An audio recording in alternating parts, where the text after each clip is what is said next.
Good morning বন্ধুরা, সবাইকে সুপ্রভাত। সবাইকে সাফল্য দিশা ইউটিউব চ্যানেলে স্বাগতম। আজকের 22শে ফেব্রুয়ারির কারেন্ট অ্যাফেয়ার্স নিয়ে আলোচনা করব। তোমরা প্রথম থেকে শেষ পর্যন্ত ক্লাসটা করো এবং ক্লাসটা ভালো লাগলে অবশ্যই ক্লাসটিকে লাইক করে দিও এবং চ্যানেলটিকে সাবস্ক্রাইব করে নিও এবং বন্ধুদের মধ্যেও শেয়ার করে দিও। তাহলে আপকামিং কম্পিটিটিভ এক্সামগুলোতে আশা করি কারেন্ট অ্যাফেয়ার্স নিয়ে কোনো সমস্যা থাকবে না। সেই সঙ্গে তারা নিত্য নতুন সাম্প্রতিক ঘটনা সম্পর্কেও জানতে পারবে। তাহলে শুরু করা যাক আজকের ক্লাস। আজকের ক্লাসের ফার্স্ট কারেন্ট অ্যাফেয়ার্স হলো 58তম জ্ঞানপীঠ পুরস্কারের জন্য নির্বাচিত হয়েছেন কে? যৌথভাবে নির্বাচিত হয়েছে গুলজার এবং রাম ভদ্রাচার্য। এনাদের সম্পর্কে আমরা জেনে নেব। প্রখ্যাত উর্দু কবি গুলজার এবং সংস্কৃত পণ্ডিত জগৎগুরু রাম ভদ্রাচার্য 58তম জ্ঞানপীঠ পুরস্কার পাবেন। প্রখ্যাত কোঙ্কণী লেখক দামোদর মৌজি 57তম জ্ঞানপীঠ পুরস্কার পেয়েছিলেন। আমরা স্ট্র্যাটেজিকে আকারে জেনে থাকতে পারি। এছাড়া প্রথম জ্ঞানপীঠ পুরস্কার পেয়েছিলেন মালায়ালাম লেখক জি শঙ্কর কুরুপ, 1965 সালে পেয়েছিলেন। দ্বিতীয় জ্ঞানপীঠ পুরস্কার প্রাপক হলেন তারাশঙ্কর বন্দ্যোপাধ্যায়, যিনি প্রথম বাংলা ভাষায় জ্ঞানপীঠ পুরস্কার পান। এছাড়া আমরা কারেন্ট অ্যাফেয়ার্স এবং স্ট্যাটিক আকারে আমরা দেখে নেব। প্রথম মহিলা পুরস্কার প্রাপক হলেন আশাপূর্ণা দেবী, 1976 সালে তিনি পেয়েছিলেন এবং তার প্রথম প্রতিশ্রুতি উপন্যাসের জন্য। নেক্সট, আন্তর্জাতিক ক্রিকেটে সবচেয়ে বেশি ছক্কা মেরেছেন কোন ভারতীয় অধিনায়ক? এর উত্তর হবে রোহিত শর্মা। রোহিত শর্মা আন্তর্জাতিক ক্রিকেটে সবচেয়ে বেশি ছক্কা মেরেছেন। এনার সম্পর্কে জেনে নেব। ভারতীয় ক্রিকেট দলের অধিনায়ক রোহিত শর্মা একটি বিশেষ কৃতিত্ব অর্জন করেছেন এবং প্রাক্তন কিংবদন্তি ভারতীয় অধিনায়ক MS ধোনিকে পিছনে ফেলেছেন। অর্থাৎ আন্তর্জাতিক ক্রিকেটে সবচেয়ে বেশি ছক্কা মারা ভারতীয় অধিনায়ক হয়েছেন রোহিত শর্মা। এই রোহিত শর্মা তার কেরিয়ারে 212টি ছক্কা নিয়েছেন এবং ধোনি 211টি ছক্কা নিয়েছিলেন।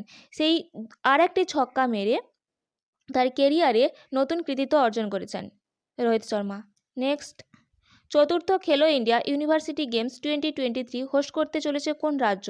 এর উত্তর হবে আসাম। আসাম চতুর্থ খেলো ইন্ডিয়া ইউনিভার্সিটি গেমস 2023 হোস্ট করতে চলেছে। এই সম্পর্কে জেনে নেব। আসাম সরকার স্পোর্টস অথরিটি অফ ইন্ডিয়ার সাথে সহযোগিতায় এই মাসে 19 থেকে 29 তারিখ পর্যন্ত গুয়াহাটিতে চতুর্থ খেলো ইন্ডিয়া ইউনিভার্সিটি গেমস 2023 হোস্ট করতে চলেছে। আসামের মুখ্যমন্ত্রী ডক্টর হেমন্ত বিশ্ব শর্মা লোগো উন্মোচন করেছেন এবং অ্যান্থেম, মাস্কাট, জার্সি এবং গুয়াহাটিতে খেলো ইন্ডিয়া ইউনিভার্সিটি গেমস 2023 অষ্টলকের মশাল নিয়ে উল্লেখ করেছেন। নেক্সট, কোন রাজ্যের মুখ্যমন্ত্রী বৃক্ষরোপণ কার্যক্রম অংশগ্রহণকে উৎসাহিত করার জন্য বন মিত্র প্রকল্প চালু করেছেন? এর উত্তর হবে হরিয়ানা। হরিয়ানা রাজ্যের মুখ্যমন্ত্রী বৃক্ষরোপণ কার্যক্রম অংশগ্রহণকে উৎসাহিত করার জন্য বন মিত্র প্রকল্প চালু করেছেন।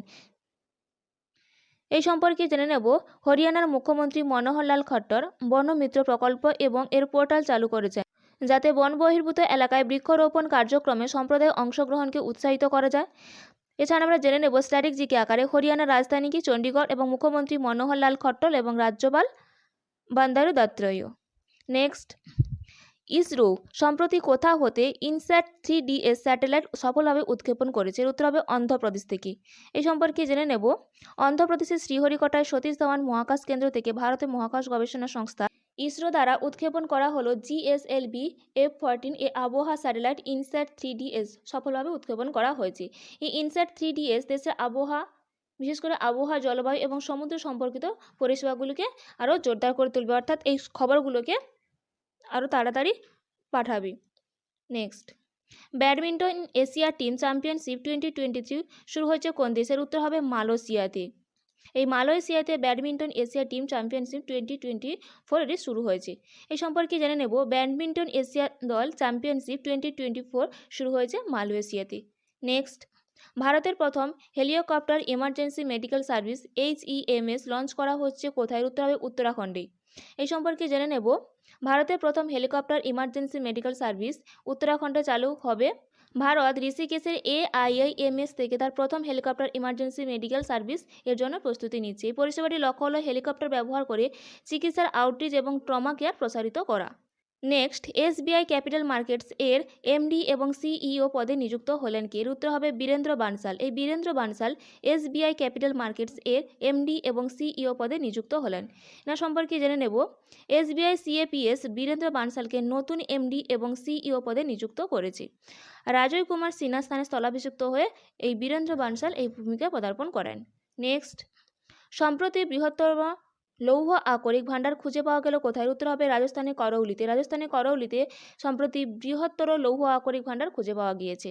নেক্সট, বোমিং ডিফেন্স ইন্ডিয়া এর ম্যানেজিং ডিরেক্টর পদে নিযুক্ত হলেন কে? উত্তর হবে নিখিল যোশী। এই নিখিল যোশী বোমিং ডিফেন্স ইন্ডিয়া এর ম্যানেজিং ডিরেক্টর পদে নিযুক্ত হলেন। এই সম্পর্কে জেনে নেব।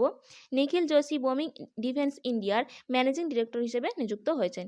এই ছিল আজকের দিনে গুরুত্বপূর্ণ 10টি কারেন্ট অ্যাফেয়ার্স। এইরকম গুরুত্বপূর্ণ 10টি কারেন্ট অ্যাফেয়ার্স পেতে অবশ্যই সাফল্য দিশা ইউটিউব চ্যানেলকে সাবস্ক্রাইব করে নিও। আজকের ক্লাসটা এই পর্যন্ত।